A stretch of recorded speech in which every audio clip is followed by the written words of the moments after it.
What are they hoping to have achieved? Yeah. I mean, it's totally different for everyone, right?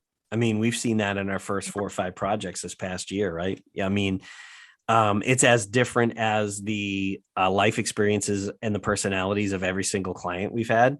Um, if it's gone famously well, right? Um, I think it's at least equally about the internal change in the owners, isn't it? It is. It is. We've seen some tremendous success stories with almost everybody we work with. It's massive transformations. Personal confidence, just the capability to make decisions, and you can see it in their eyes, and you can see it in the way that they're making decisions. They're not hesitating anymore. Um, Watching behaviors that say, hey Susan, or hey Scott, I went step by step through this, like you said, and it worked. It's one thing to recognize, man, I know that'll work, but when you start actually doing it and it does, it corroborates everything you've been thinking and desiring and wanting to do, and then suddenly here it is, it's happening.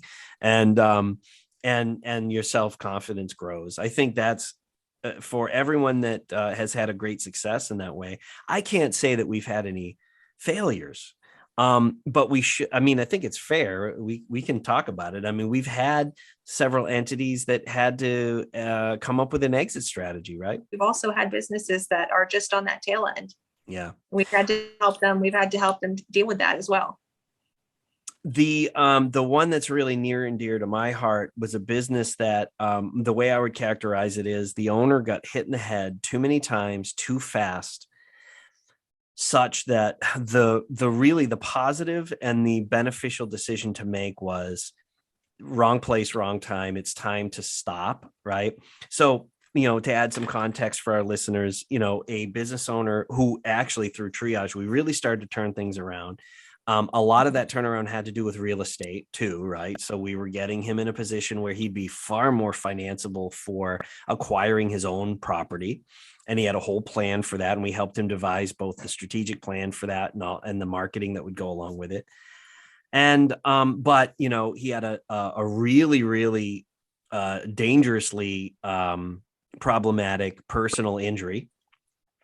His job requires a lot of physical activity on his part, as an owner and as a professional in the healthcare industry. So that was a problem.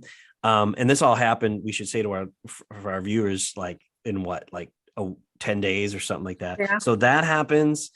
He's not getting a good diagnosis. He finds out from his existing location that there's new ownership coming into the location and they need him out right before we really have a chance to complete this improvement in revenue such that he's more financeable, right?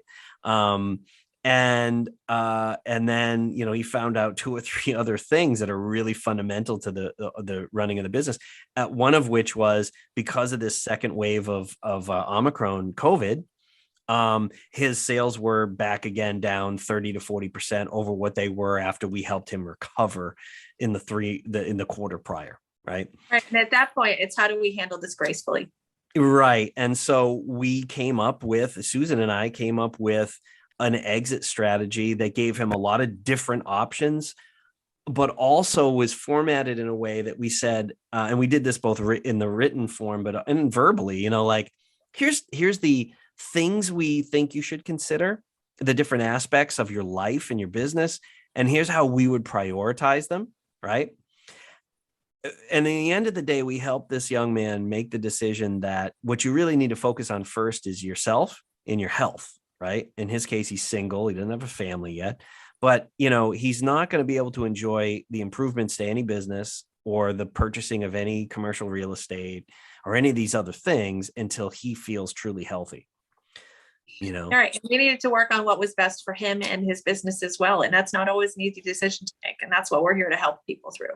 Yeah. So there are cases where, if that's what makes sense, and that does make what we do, I dare say, a little more controversial. And people have said like, wow, you'd suggest to someone an exit strategy, right? And that's kind of taboo in entrepreneurship, isn't it? It is. Fake it till you make it. Well, I don't entirely believe in that. Like there's just sometimes you got to say, I'm not giving up forever. He'll be back. He'll be a better business owner the next time because of the education he got from us and the other resources he now has that he knows has at his disposal because of us, but also he knows what he's capable of in a deeper way than he did before he started with us this fall. Right. And he's in a better position now too. When he decides to come back, he's going to know what to do. Right.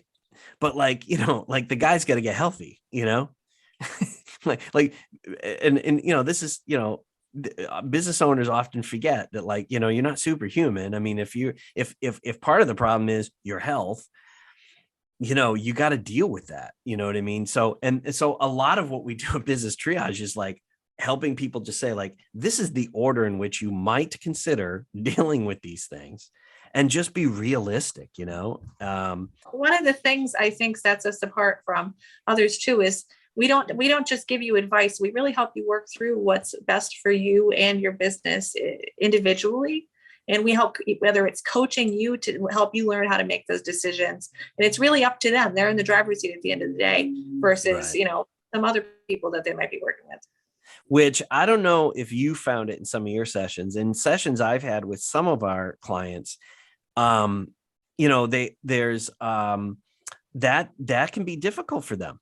You wouldn't think so because they own a business, right? But being in the driver's seat is like, oh, well, I'm waiting for you to just tell me what to do, and it's like, well, we're here more as mentors and less as consultants. Consultants simply tell you what to do, and you either do it or you don't, and they get paid anyways. Mentors are really not only prepared to give you their life experience, but they're trying to do that and fit it in the context of getting to know you and how their life experience will be meaningful in the context of your life and business experience.